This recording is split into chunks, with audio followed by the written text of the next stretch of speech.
আসসালামু আলাইকুম প্রিয় বন্ধুগণ, আমি এখন অবস্থান করছি অফিসার্স কোয়ার্টারের পেছনের দিকটায়, যেখানে 60-80 সাইজের 3 লক্ষ টন পাথর মজুদ আছে। চলুন আমরা পাথরগুলো দেখি।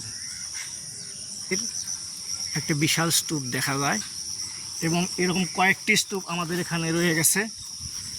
তো এই পাথরগুলো ক্রেতাদের চাহিদা উপযোগী করার জন্য বা ক্রেতাদের চাহিদা মেটানোর জন্য এগুলো ক্রাশ করে 5-20 সাইজ করা হবে এবং এই 5-20 সাইজ করার জন্য দায়িত্ব দেওয়া হয়েছে মেসার্স NRR এন্টারপ্রাইজকে।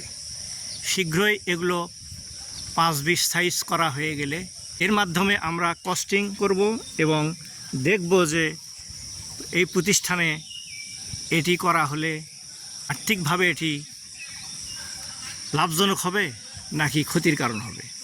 আমরা চেষ্টা করতেছি যাতে এটি লাভজনক পর্যায়ে নিয়ে যাওয়া যায়, এই প্রতিষ্ঠানকে লাভজনক পর্যায়ে নিয়ে যাওয়া যায়। আমাদের বর্তমান MD মহোদয় যথাসাধ্য চেষ্টা করে যাচ্ছেন, সাথে তার সহকর্মীরা তাকে সহযোগিতা করছেন। তো আপনারাও আমাদেরকে পাথর ক্রয়ের মাধ্যমে স্বাবলম্বী হওয়ার সুযোগ দিন। সবাই ভালো থাকুন। আসসালামু আলাইকুম।